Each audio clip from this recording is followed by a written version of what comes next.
Dan hati lunak dengan dua hal kata Imam Ahmad. Amal soleh dan pendapatan halal. Maka mudah sekali tersentuh. Lihat kejadian kecil aja, peringatan kecil saya sudah cukup untuk membuat mereka sadar dan kembali kepada Tuhannya.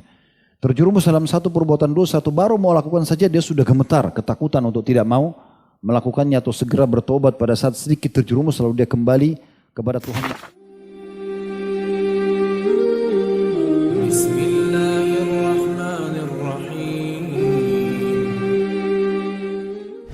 Assalamualaikum warahmatullahi wabarakatuh. Alhamdulillah. Wassalatu wassalamu ala rasulillah. Segala puji dan puja kehadirat Allah subhanahu wa ta'ala.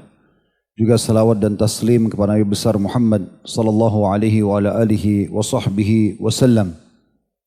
Dua hal yang selalu dimulai oleh setiap muslim di setiap aktivitasnya. Memuji dan memuja sang pencipta Allah. Dengan penuh keyakinan itu adalah kalimat penghubung antara dia dengan Allah. Dan dengannya juga segala kebutuhannya akan dipenuhi. Serta juga untuk mengejar agar mendapatkan keberkatan dan keberkahan yang akan diberikan oleh Allah subhanahu wa ta'ala dari setiap amal yang dia kerjakan.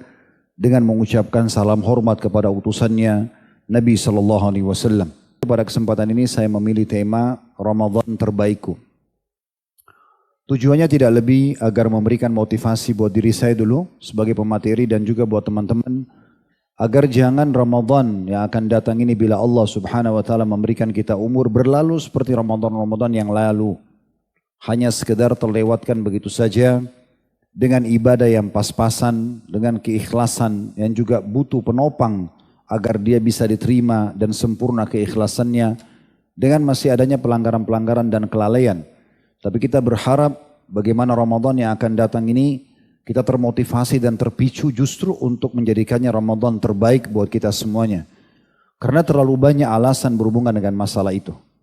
Yang akan kita buka sebelum menyebutkan tentang apa sebenarnya keutamaan Ramadan yang tidak asing buat kita. Satu peringatan yang sangat baik untuk kita semua dan itu diajarkan oleh Nabi SAW. Yaitu bagaimana kita merenung beberapa saat ke depan tentang masalah kematian. Setiap orang di antara kita saudaraku seiman tidak mungkin ada yang kekal di muka bumi ini. Terlalu banyak jutaan bahkan mungkin miliaran makhluk. Bukan cuma manusia, jin, hewan-hewan, tumbuhan yang sudah binasa. Dan sudah kembali kepada Tuhannya Allah subhanahu wa ta'ala. Kita semua ini sedang antri dan menunggu giliran saja. Kalau diilustrasikan, saya dan Anda semua ini sebenarnya sedang berjalan menuju ke liang lahatnya. Tinggal siapa yang duluan jatuh di sana. Ini bukan menakut-nakuti. Tetapi ini fakta. Allah subhanahu wa ta'ala kekalkan dalam Al-Quran dalam surah An-Nisa ayat 78. Aynama takunu yudrikkumul mautu walau kuntum fi burujim musyayyadah.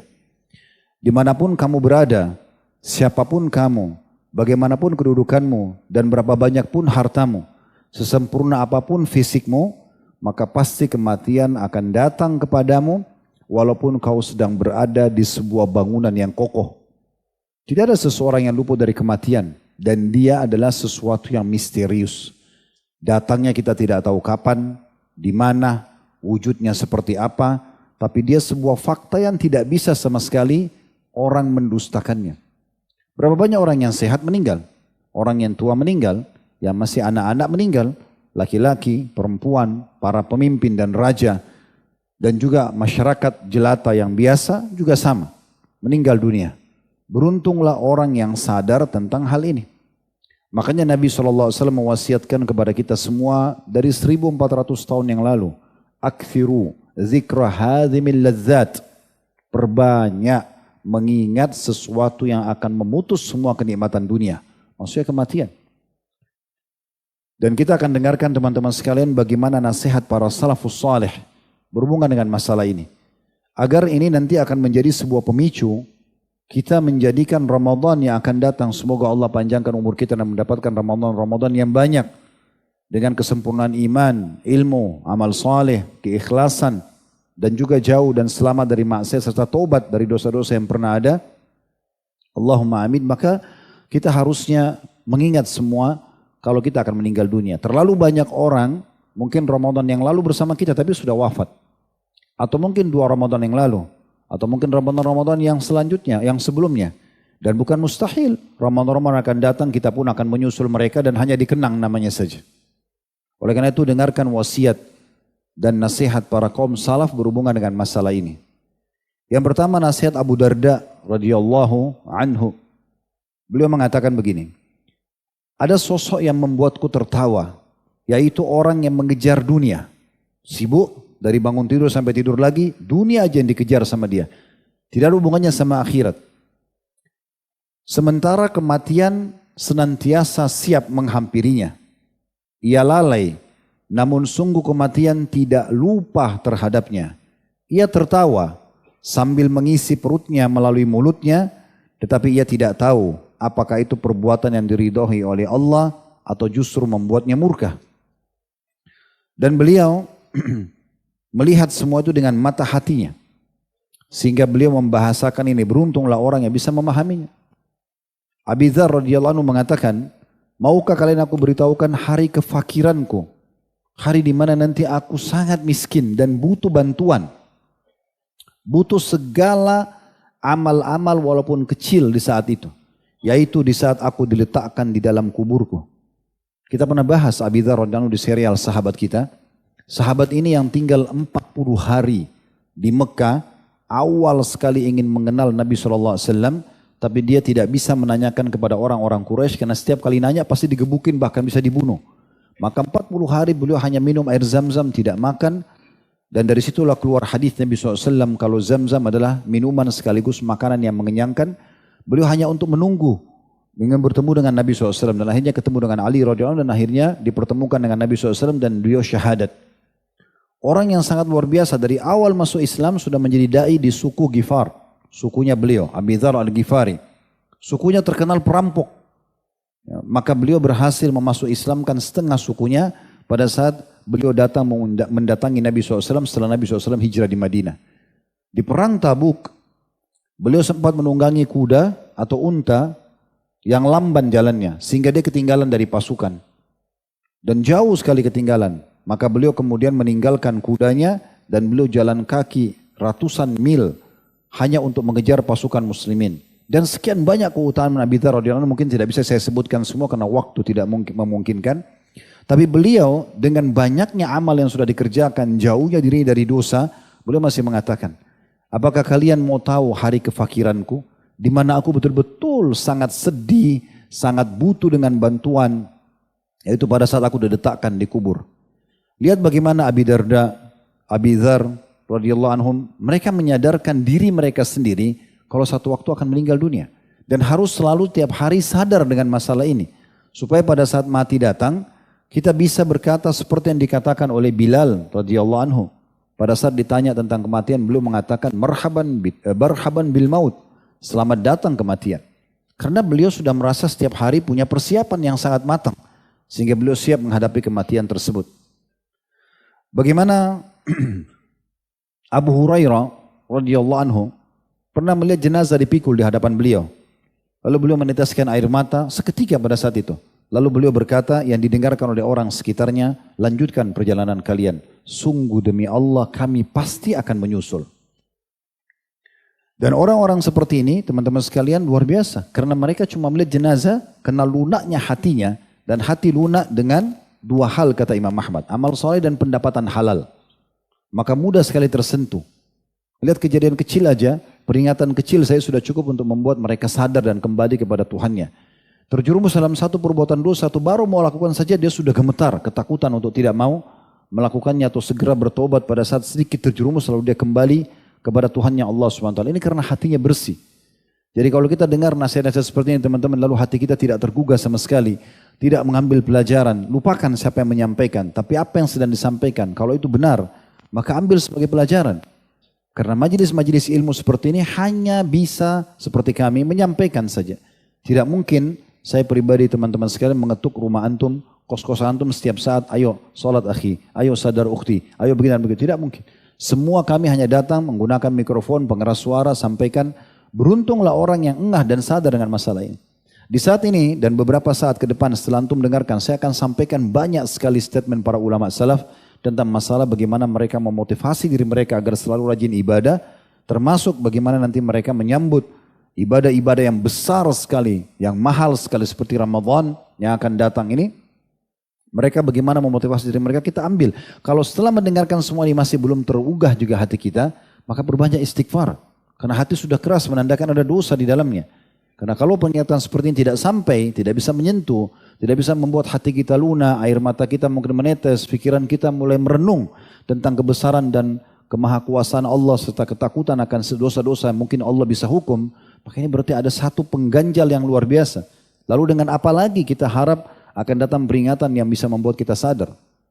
Teman-teman sekalian, Hasan Basri rahimahullah, beliau pernah menuturkan sebuah statement yang menarik. Beliau mengatakan kematian menyingkap kejelekan dunia. Tidak sedikit pun dunia menyisakan kebahagiaan bagi orang yang berakal. Maksudnya, kalau orang sadar mati itu akan datang kepadanya, di saat itu dia tidak bisa membawa apapun yang dia kejar dari dunia ini. Bajunya yang penuh dengan pangkat-pangkat misalnya, hanya digantung, tidak bakal dipakein dia, atau tidak akan dibawa ke kuburan. Kalaupun dia dipakein misalnya, karena itu seragam dinas dia misalnya, tetap akan hancur dimakan oleh tanah. Makanan dia, pakaian dia, apa saja yang dia tinggalkan dari rumah, dari harta, semua hanya dikenang hitungan hari saja. Maka Hasan Basri mengatakan dalam statement yang lain, hai manusia, ketahuilah kamu hanya seperti hitungan angka saja. Seperti hitungan angka saja. Setiap satu hari berlalu, maka angkamu berkurang satu. Artinya kamu akan segera menghabisi angka-angka yang sudah ditentukan oleh Allah subhanahu wa ta'ala. Makhul, seorang tabi'in, ketika melihat jenazah, beliau berkata untuk dirinya dan ternyata didengar oleh orang sekitarnya, lanjutkanlah. Sungguh kami pun sedang berjalan untuk menyusul sebuah nasihat, maksudnya jenazah ini, yang sangat mengenah lagi singkat. Sementara kelalaian yang sangat buruk telah menimpa. Maksudnya selama ini kami lalai. Kami seakan-akan tidak akan mati seperti orang-orang ini. Orang yang pertama, ini jenazah, sudah pergi. Namun orang yang setelahnya, maksudnya dia bicara tentang dirinya, sayang sekali tidak mengambil pelajaran darinya. Rabi' ibn Huthaim rahimahullah, seorang ulama tabi'in yang hampir setiap orang di Irak kalau sudah merasa lemah imannya, datang ke beliau. Hanya untuk mendengarkan saja nasihatnya. Terkadang orang melihat saja dia sudah cukup membuat orang itu takut kepada Allah dan kembali kepada Allah subhanahu wa ta'ala. Ini memang salah satu ciri orang-orang saleh yang hubungannya baik sama Allah. Biasanya orang lain melihat dia saja sudah cukup membuat imannya bertambah. Orang lain melihat dia cukup membuat orang itu taubat dari dosa. Makanya Ibnu Qayyim rahimahullah berkata tentang Ibnu Taimiyah gurunya, kami kalau sudah mulai hati kami mengeras, kami sedikit punya masa malas dalam ibadah, kami datang hanya untuk melihat Ibnu Taimiyah. Melihat saja dia sudah cukup membuat semangat kami kembali untuk beribadah dan kami berhati-hati dalam perbuatan pelanggaran agama. Di sini Rabi' ibn Huthaim rahimahullah, ia menjadikan kematian sebagai kawan terbaiknya. Dia jadikan betul-betul seperti sahabat yang selalu ada di sebelahnya. Seraya selalu berkata rahimahullah, tidak ada sesuatu yang terbaik dan gaib yang sedang dinanti-nanti seorang mukmin melainkan kematian. Janganlah kamu memberitahukan kepada siapapun nanti jika diriku telah meninggal, dan bawalah diriku dengan senyap kepada Rabbku nanti ke makam yang aku akan dikuburkan. Dan kemudian dia menggali sebuah kuburan di belakang rumahnya, dalam beberapa athar di dalam rumahnya, yang setiap malam dia masuk ke dalamnya sambil dia mengatakan, wahai Rabi', ingatlah. Lalu dia membaca firman Allah SWT dalam surah Al-Mu'minun, surah nomor 23 ayat 99 dan ayat 100. Qala rabbirji'un la'alli amalu salihan fima tarakt. Wahai Tuhanku, orang-orang kafir pada saat meninggal nanti mengatakan, wahai Tuhanku, kembalikan aku di dunia agar aku bisa berbuat amal saleh yang dulu aku tinggalkan. Maka dia menasihati dirinya sendiri di liang lahat itu, di malam yang gelap sendirian dia mengatakan, wahai Rabi', bagaimana nanti pada saat kau menyesal, atau jangan tunggu pada saat kau menyesal di saat kematian datang sementara kau membutuhkan amal saleh. Maka terus saja dia nasihati dirinya sehingga dengan itu dia tidak meninggalkan amal-amal saleh. Muhammad bin Wasi' rahimahullah, dia pernah ditanya, bagaimana kabar anda hari ini? Begini ulama menjawabnya, tapi memang orang harus memahami dengan mata hatinya. Karena mereka berbicara dengan ilmu. Ini mutiara-mutiara ilmu yang sangat mahal. Bagaimana kabar anda hari ini? Dia mengatakan, bagaimana menurutmu kabar seseorang yang sedang berjalan langkah demi langkah setiap hari menuju ke akhirat? Maksudnya bagaimana? Kau butuh jawaban apa? pada seseorang yang selalu ketakutan, dia sedang melangkah setiap hari sudah menuju ke akhirat. Dia tidak perlu mengatakan, oh saya akan sibuk beramal saleh, tidak. Saya akan selalu berusaha mengisi waktuku yang sangat pendek ini dengan amal-amal yang akhirnya di akhirat nanti aku tidak menyesal. Terus saja mereka mengucapkan kata-kata seperti ini untuk dirinya dan untuk orang lain. Umar bin Abdul Aziz rahimahullah, beliau seringkali mengumpulkan ahli fikih, para ulama, lalu mereka fokus saling menasihati tentang kematian. Lalu dikatakan dalam salah satu majelisnya, satu waktu pernah beliau berbicara, membuka pembicaraan tentang kematian, lalu si alim fulan berbicara, bicara tentang kematian, prosesi pencabutan ruh, alam barzah, hari kebangkitan, surga neraka, sampai dikatakan seluruh majelis itu menangis, seakan-akan di hadapan mereka terdapat sosok jenazah. Begitu juga Al-A'mashin namanya Sulaiman bin Mahran rahimahullah, salah satu gurunya ulama-ulama hadis.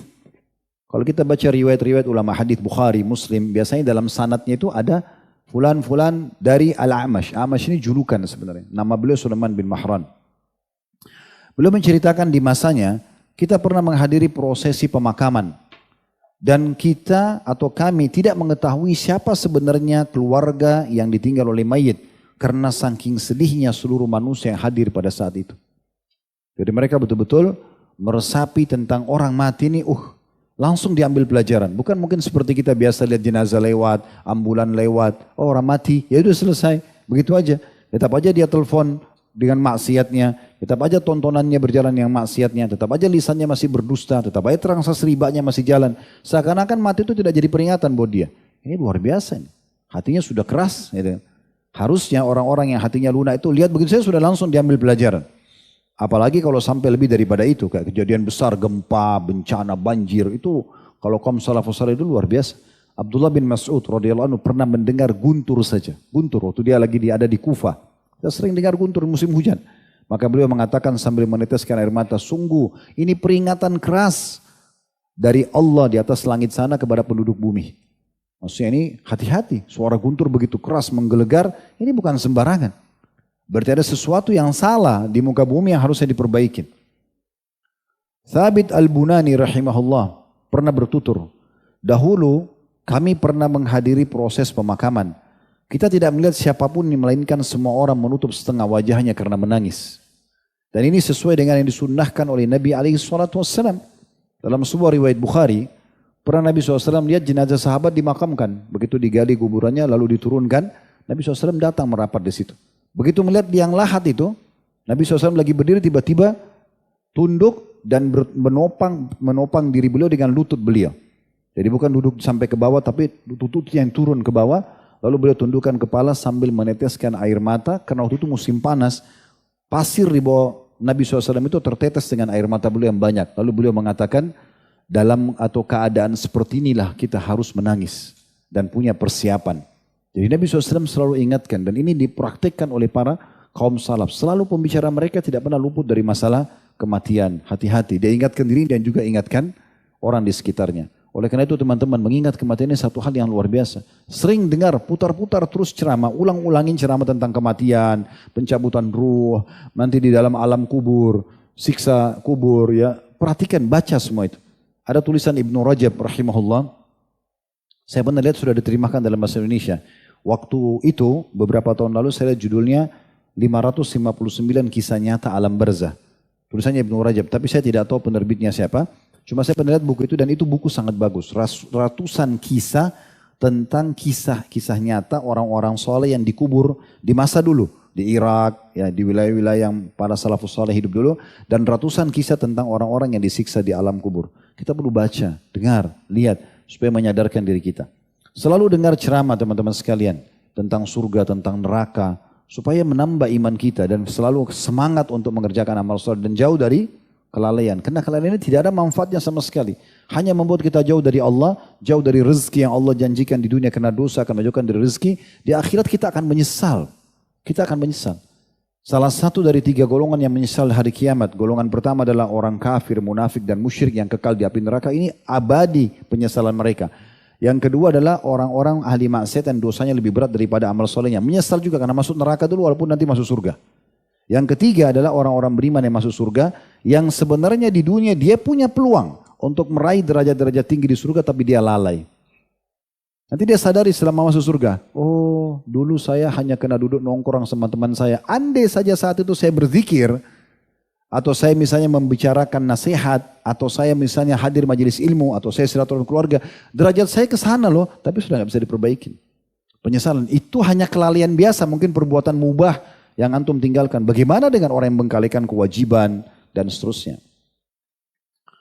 Kemudian diriwayatkan dari Abbas bin Hamzah rahimahullah, beliau berkata, aku pernah mendengar Zannun al-Misri, ini salah satu juga ulama rahimahullah, saat berada di tengah-tengah muridnya dia memberikan nasihat, jadikanlah kematian sebagai bantal kalian ketika tidur, dan bayangkan seolah-olah ia di depan mata kalian saat terbangun. Bersikaplah seakan-akan diri kalian tidak membutuhkan dunia dan sangat membutuhkan akhirat. Ya. Ini kejadian Gaza ini selalu ambil pelajaran teman-teman. Saya sarankan, ini saran saya. Kalau lagi ada cuplikan antum buka Instagram, buka Facebook, jangan di skip. Nonton itu. Lihat bagaimana kejadian mereka. Betul-betul Allah berikan pelajaran kepada kita. Kalau kita menggunakan iman dalam hati, bagaimana hinanya dunia itu. Bangunan bisa hilang, nyawa bisa melayang gitu kan. Dengan mudahnya gitu, semua itu bisa hilang, itu bisa hilang. Mungkin dengan ini juga Allah memberikan istidraj kepada orang-orang Yahudi. Allah tambahkan dosa-dosa buat mereka yang akan menambah siksaan mereka, itu bukan mustahil. Karena kalau nikmat menimpa pada seorang hamba, sementara dia bermaksiat kepada Allah, kayak mereka lakukan kezaliman ini, maka berarti itu adalah tahapan siksaan, di mana Allah ingin menambahkan siksaan di atas siksaan mereka. Ya, kan? Tapi hinanya dunia. Begitu sebentar dan Allah berikan kesadaran mereka, tidak usah cintain dunia, toh kehidupan kalian akhirat. Dan betul-betul itu terlahirkan dalam diri mereka. Sayang kalau kita tidak ambil pelajaran dari kejadian seperti ini. Kemudian Aun bin Abdullah rahimahullah berkata, betapa banyak orang yang menjalani hari yang pertama kayak tadi kita ada pagi hari, tapi tidak sampai pada akhir hari itu. Dia sehat, dia kuat, dia tidak sadar, tidur udah nggak bangun. Dan ada berapa banyak orang yang menunggu esok hari, namun tidak sampai pada esok hari. Sekiranya kalian mampu melihat ajal dan bagaimana ia berjalan menuju kalian, niscaya kalian benar-benar akan membenci angan-angan dan tipu dayanya. Abdi Rabb rahimahullah berkata kepada Makhul, ini seorang ulama. Makhul seorang tabi'in, dua-duanya tabi'in, tapi ini ulama seorang alim menasihati alim yang lain. Abu Abdi Rabbi rahimahullah berkata begini kepada Makhul, wahai Abu Abdillah. Makhul punya anak pertama namanya Abdullah, dipanggil Abu Abdillah. Apakah anda menginginkan surga? Kata-kata Makhul menjawab, siapa yang tidak menginginkan surga? Kata Abu Abdi Rabbi rahimahullah semua, kalau begitu cintailah kematian. Jadikan sebagai fikiranmu setiap saat. Kalau kau akan menuju kepada kematian tersebut. Sehingga semua perbuatanmu, perkataanmu, sikapmu akan memiliki persiapan untuk kematian tersebut. Karena dirimu tidak akan pernah melihat surga kecuali setelah mati nanti. Orang-orang terdahulu teman-teman sekalian, banyak sekali mereka saling mengingatkan satu sama yang lain. Seorang penasihat khalifah yang masyhur, Raja bin Haywa rahimahullah. Raja bin Haywa ini beliau yang menjadi penasihatnya Sulaiman bin Marwan, kemudian juga dialah yang menjadi penyebab Umar bin Abdul Aziz menjadi khalifah. Ya, itu punya kisah panjang. Yang penting dia seorang alim yang luar biasa. Pernah mengatakan, apabila seorang hamba mengingat kematian, niscaya akan meninggalkan perbuatan hasad dan bersenang-senang. Artinya salah satu manfaat kalau kau ingat kematian, hai saudaraku muslim, maka engkau akan meninggalkan semua perbuatan yang memang bisa merusak hatimu. Coba bayangkan teman-teman, kalau seandainya ada orang di antara kita divonis oleh dokter. Maaf, umur anda menurut ilmu medis tinggal 1 jam lagi. Misal, kira-kira di saat itu, apa yang akan kita lakukan? Walaupun mungkin belum maksimal 100% iman kita bisa terdongkrak untuk memikirkan kita buat apa. Tapi mungkin, saya yakin mungkin 10%, 20% kita akan mengatakan tentu saya akan beramal soleh. Kalau seandainya ada orang yang sudah divonis sama dokter begini lalu ada temannya yang datang mengatakan, ingat gak si fulan itu sedang menggunjing kamu, menceritakan buruk. Dia tahu 1 jam lagi dia meninggal, dia tidak akan jawab. Si fulan ajak kamu berantem, si fulan ambil hartamu, dia tidak akan pedulikan lagi. Karena dia akan meninggal dunia. Dia tidak pikir lagi masalah itu. Sebenarnya teman-teman tanpa menunggu vonisan dokter, kita semua akan meninggal dunia.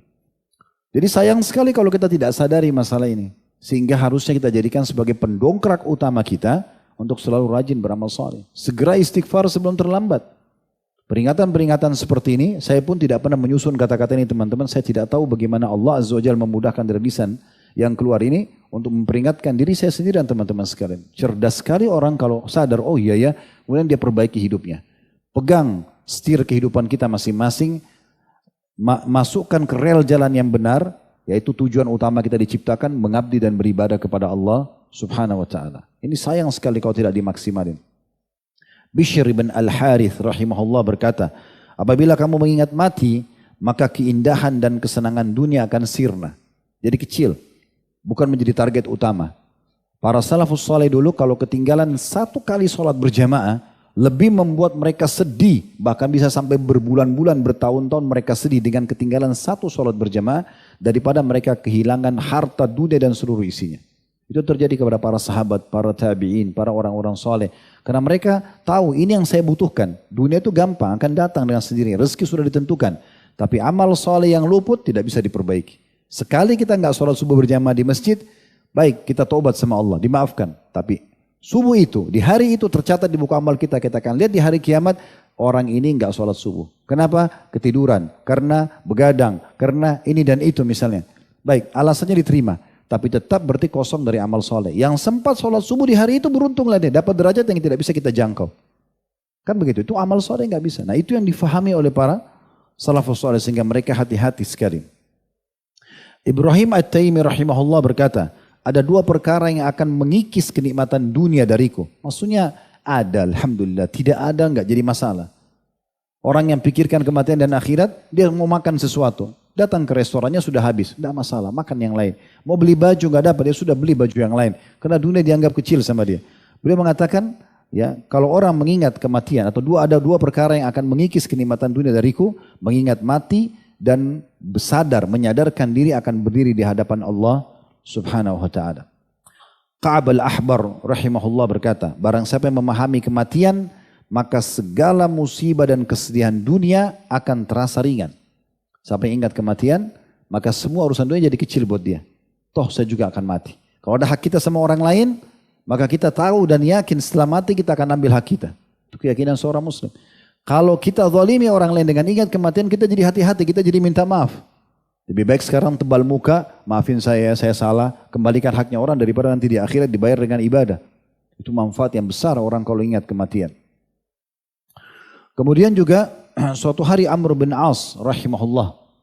Ya, ini cara salafus saleh begitu tersentuh, mereka langsung ya action selalu bergerak kepada hal-hal yang baik.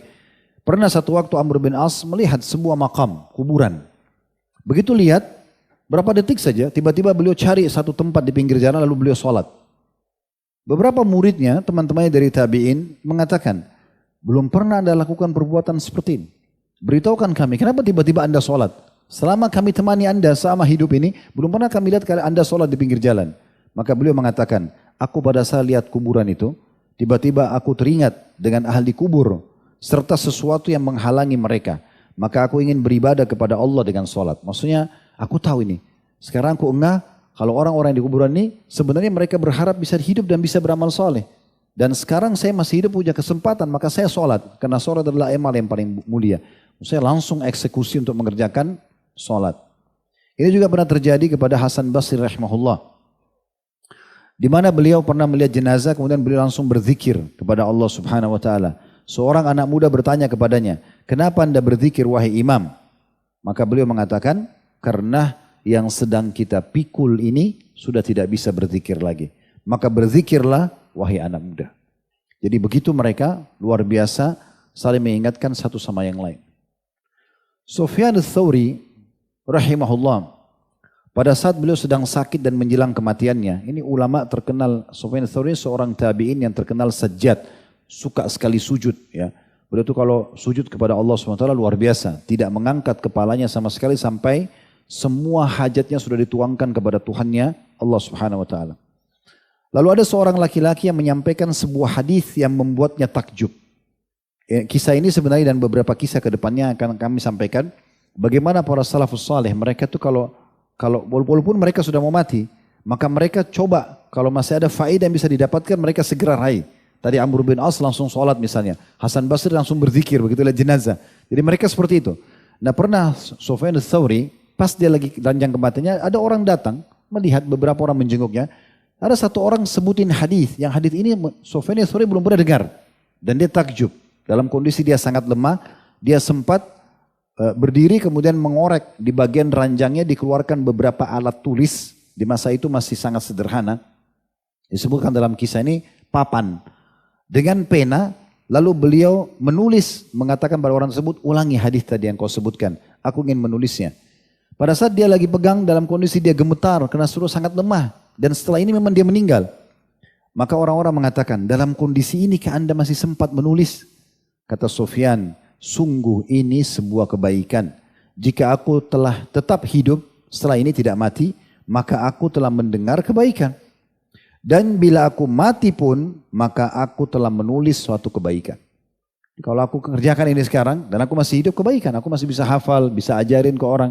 Kalau aku meninggal, aku telah tulis kebaikan yang bisa dinukil untuk diambil manfaatnya oleh orang lain. Al-Qadi Ibrahim bin Jarrah Al-Kufi rahimahullah meriwayatkan sebuah kejadian yang menarik dari gurunya Imam Abu Yusuf Al-Qadi. Al-Qadi Ibrahim mengatakan suatu hari Abu Yusuf menderita sakit. Lalu aku datang menjenguknya. Ternyata ia sedang pingsan. Setelah sadar, ia berkata kepadaku, wahai Ibrahim, apa pendapatmu mengenai suatu masalah? Lalu muridnya berkata, dalam kondisi seperti ini Anda masih mengajak diskusi. Ini dia sudah diranjang kematian, sudah sangat lemas gitu kan. Dan akan meninggal dunia. Maka gurunya mengatakan tidak masalah. Kita mempelajarinya. Barangkali seseorang bisa selamat dari kesalahan setelah kita diskusikan menjadi ilmu yang dinukil, orang bisa selamat dari kesalahan. Lantas ia pun melanjutkan mengatakan, wahai Ibrahim, manakah yang lebih utama? Dia tanya muridnya. Antara melempar jumroh saat manasik haji ini sambil berjalan atau naik kendaraan. Lontar jumroh di musim haji, mana lebih afdal? Jalan kaki ngelempar atau naik kendaraan. Zaman itu orang pakai unta atau kuda. Sambil di kendaraan lempar gitu. Dia tanya muridnya sebagai diskusi ilmiah. Maka muridnya menjawab, sambil naik kendaraan. Maka Abu Yusuf mengatakan, kamu keliru. Lalu muridnya mengatakan, sambil berjalan kalau begitu. Kata gurunya, kamu juga salah. Maka muridnya mengatakan, mohon berikan kepadaku jawabannya. Ini gurunya sudah mau meninggal ini. Dan nanti kita dengar di akhir cerita, setelah mengajarkan muridnya meninggal dunia beliau. Abu Yusuf ini meninggal, rahimahullah. Maka muridnya mengatakan, mohon jawabannya, semoga Allah meridhai Anda. Maka Abu Yusuf mengatakan, adapun bagi orang yang berhenti untuk berdoa di sana, ini sebenarnya masalah kecil sekali ya. Cuma mana lebih afdal antara, yang penting jumrohnya kan wajib. Tapi jalan kaki atau berkendaraan. Ini sebuah hukum fikih yang sebenarnya sederhana sekali, tapi mungkin bisa terselip pahala di situ. Dia mengatakan kalau ada orang berhenti untuk berdoa pada saat jumrah, maka sebaiknya yang melempar jumrah sambil berjalan. Kalau niatnya mau berhenti berdoa, maka dia sambil jalan, itu lebih afdal. Sedangkan bagi yang tidak ingin berhenti di sana, dia cuma jumrah langsung jalan, maka lebih utama dia melempar sambil naik kendaraan. Kemudian kata muridnya, jazakallahu khair. Kemudian muridnya bilang, aku pun pamit keluar. Pada saat aku tiba di pintu rumahnya, terdengar teriakan keras dari keluarganya karena ia telah meninggal dunia. Jadi di akhir hidupnya masih mendiskusikan masalah ilmu. Ya. Jadi teman-teman mulai detik ini, jangan pernah ada detik hidup antum berlalu tanpa ada hal yang bermanfaat. Walaupun itu mungkin kecil di mata kita. Karena bisa saja itu amal terakhir. Daripada kita isi dengan hal yang buruk. Atau minimal hal yang buang-buang waktu. Tidak ada manfaatnya. Seorang faqih Abul Hasan Ali bin Isa rahimahullah meriwayatkan bahwasanya ia pernah menemui Abu Rayhan Al-Biruni. Saat itu sedang mengalami sakaratil maut, nafasnya sudah terengah-engah. Abu Rayhan Al-Biruni sudah terengah-engah seorang ulama gitu kan. Dan nafasnya terengah-engah seakan-akan hampir akan keluar. Lantas pada kondisi tersebut, maksudnya sakaratil maut, Al-Biruni berkata, apa pendapatmu suatu hari kelak mengenai pembagian warisan nenek-nenek dari pihak ibu? Diajak temannya diskusi tentang hukum warisan.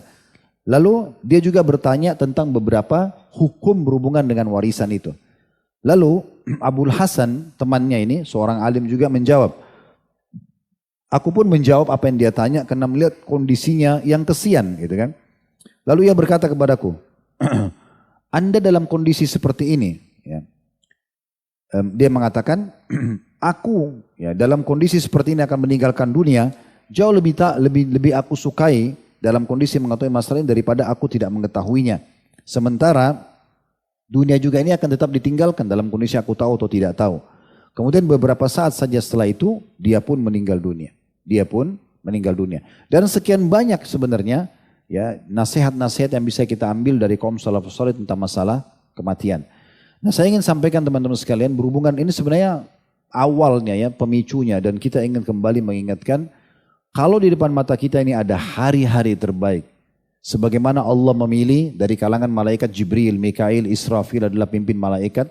Allah memilih dari kalangan manusia, dipilihlah Nabi Muhammad SAW dan Nabi-Nabi Ulul Azm, Nabi Nuh, Ibrahim, Musa, Isa alaihissalam sebagai pemimpin manusia. Kemudian juga dari tempat Allah memilih adanya Mekah dan Madinah, dilipat gandakan surat sana, maka Allah juga memilih Ramadan ini, teman-teman sekalian, sebagai waktu yang terbaik. Tinggal berapa hari saja. Jangan sia-siakan, maksimalkan ini. Buka hati kita teman-teman sekalian selapang-lapangnya, mohon kepada Allah diisikan rasa rindu, rasa iman, ilmu yang cukup untuk menerima dan menghadapi Ramadan. Itu yang terjadi pada saat salafus saleh menghadapi Ramadan dan menyambutnya.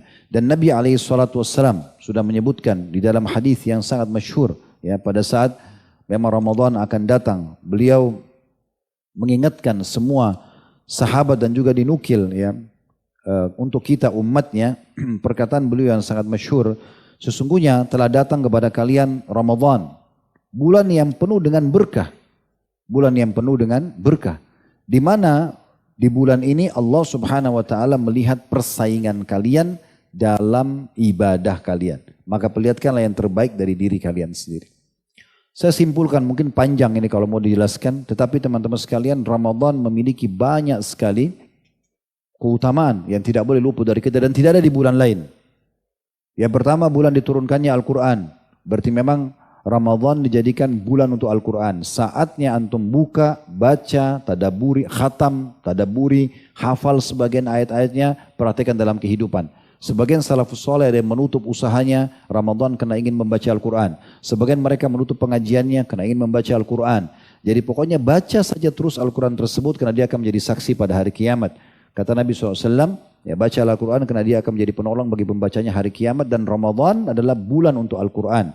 Disebutkan dalam hadis yang sahih, kata Jabir radhiyallahu anhu, bahwasanya Nabi SAW adalah manusia yang paling dermawan, dan beliau paling dermawan di saat tiba Ramadan, di mana Jibril alaihissalam datang kepada beliau dan mengajarkan kepadanya Al-Quran, dan itu terjadi di setiap malamnya.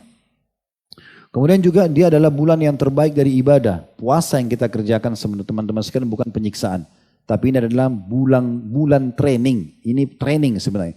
11 bulan kita pakai tubuh kita ini untuk makan, minum, pedas, dingin, panas, ya asin dan segala macam, maka butuh diistirahatkan. Kalau badan kita ini mesin sudah rusak, gitu kan. Maka dengan Ramadan sebulan penuh kita diterapi kesehatan. Dan alhamdulillah di masa kita sekarang makin canggih teknologi, makin luas ilmu pengetahuan, makin dipuji puasa itu sebagai satu training yang sangat baik. Kita umat Islam sudah punya program puasa sunnah dan puasa wajib. Nah ini saatnya kita lagi sehat. Jangan nodai ibadah puasa kita ini justru dengan kita ya melampiaskan pada saat buka puasa dan sahur dengan balas dendam. Malah makan banyak, malah minum banyak. Nabi SAW sudah bahasakan sebaik-baik makanan buka puasa dan sahur bagi seorang muslim adalah kurma. Nabi gak bilang daging, Nabi gak bilang roti. Walaupun boleh, tetapi Nabi SAW mengingatkan kepada kita, coba makan ini buah yang terbaik. Lalu kemudian juga makan yang lainnya. Kalau azan teman-teman sekalian, segera minum. Dikatakan dalam hadis yang sahih Nabi SAW berbuka puasa dengan rutab. Rutab itu kayak kurma basah atau kurma muda. Kalau tidak ada dengan kurma kering. Kalau tidak ada baru kemudian beliau meneguk beberapa teguk air. Lalu sholat maghrib. Setelah itu baru kembali untuk makan makanan yang kita harapkan. Jangan begitu azan sudah makan yang berat. Sehingga akhirnya memberatkan kita untuk sholat maghrib. Sayang sekali. Jadi ikan paus yang sangat besar sholat maghrib luput dari kita. Ramadan bulan pengampunan. Dibersihkan semua dosa-dosa. Kata Nabi SAW, Ramadan yang akan datang adalah pembersihan dosa di antaranya. Ramadan bulan yang penuh dengan berkah dan rahmat. Maksudnya semua dicukupi oleh Allah SWT. Waktu kita panjang untuk beraktivitas yang biasa kita habisin siang hari, makan 2-3 jam, pergi cari restoran, istirahat dari kantor. Hilang semua itu dan jadi panjang waktu untuk aktivitas. Dan tidak boleh Ramadan membuat kita menjadi lemah. Karena awal disyariatkannya Ramadan tahun 2 Hijriah. Ya, itu pada saat itu juga diperintahkan untuk perang Badr. Dan mayoritas sahabat berpuasa pada saat mereka sedang berperang. Jadi puasa tidak membuat seseorang muslim itu justru lemah. Ramadan satu-satunya bulan yang dibuka semua pintu surga, pendaftaran. Kata Nabi SAW, kalau tiba Ramadan terbuka semua pintu surga. Dibuka pendaftarannya. Seperti kalau antum mau masuk di satu kampus, mengkuliah, ditulis pendaftaran. Pendaftaran 1 Januari sampai 31 Januari, itu pendaftarannya. Kalau antum daftar di waktu itu, besar kemungkinan diterima. Kalau mendaftar bulan Februari mungkin bisa diterima, tapi tidak sebesar peluang kalau di waktu itu. Nah Ramadan dibuka pintu-pintu surga. Saya pendaftaran dibuka. Dan ditutup pintu-pintu neraka. Serta juga semua syaitan-syaitan yang jahat dibelenggu. Yang biasa membuat kita tersesat lagi dibelenggu. Kalau ada yang mengatakan Ustaz, kalau Ramadan syaitan dibelenggu, kenapa masih ada manusia yang berbuat dosa? Ini luar biasa karena lemahnya imannya dan besarnya keinginan dia untuk selalu memenuhi hawa nafsunya. Ini yang terjadi pada iblis. Kita tahu iblis yang menggoda manusia kan? Tapi siapa yang menggoda iblis pada saat dia tidak mau sujud kepada Adam? Hawa nafsunya. Waktu itu belum ada diistilahkan ya, yang goda iblis siapa, tidak ada. Karena iblis dianggap penggoda Nabi Adam dan penggoda semua manusia setelah itu. Kan gitu. Kemudian juga bulan Ramadan terkabulkannya doa. Kata Nabi SAW sangat jarang ditolak doa pada saat orang sedang puasa. Dan itu terjadi pada saat sepanjang kita puasa dan juga menjelang buka puasa. Juga berlipat gandaan, satu-satunya bulan kalau antum kerjakan umroh, pahalanya berlipat ganda, biayanya biaya umroh, pelaksanaan umrohnya hanya 2-3 jam, 4 jam selesai, tapi dapat pahala haji. Sebagaimana kata Nabi SAW, umroh di Ramadan sama dengan haji bersamaku. Di dalamnya ada 1000 bulan. Ini bulan malam Lailatul Qadar, ada hari. 1000 bulan ini berarti sama dengan 83 tahun plus 4 bulan. Artinya kalau pas Lailatul Qadar, walaupun dia terjadi di 10 malam terakhir, di malam-malam ganjil, ya cuma 1 kali, tapi tetap kita bayangkan, kalau kita masih hidup pasti kita lewatin. Kalau kita ucapin subhanallah malam itu, sama pahalanya mengucapkan subhanallah 1000 bulan atau 83 tahun plus 4 bulan. Belum tentu umur kita sepanjang itu. Apalagi kalau dikerjakan di Mekah. Allah mudahin kita bisa umroh.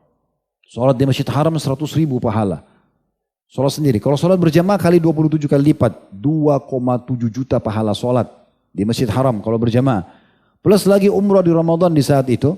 Apalagi pas Lailatul Qadar dikali 1000 bulan itu luar biasa pahalanya. Gitu kan? Jadi banyak sekali kesempatan yang bisa didapatkan. Oleh karena itu teman-teman sekalian ini saran saja. Kalau mau baju lebaran, mau segala kebutuhan untuk lebaran, beli dari sekarang ini. Berapa hari sebelum Ramadan. Jangan 10 terakhir Ramadan. Itu saatnya itikaf, saatnya lebih mendekatkan diri kepada Allah SWT. Dikatakan dalam hadis Bukhari, Nabi SAW kalau tertinggal 10 terakhir Ramadan, maka beliau lebih mengencangkan sarungnya dan membangunkan keluarganya. Dan Ramadan ini juga adalah bulan peredam emosi, syahwat, ya. Kemudian memunculkan kepedulian dan pelipat gandaan amal saleh. Ya, dalam Islam sebagai penutup teman-teman sekalian kita bisa melipat gandakan pahala kita. Ini sering kami sampaikan. Kalau misal kita sholat seperti ini, kita dapat pahala 10.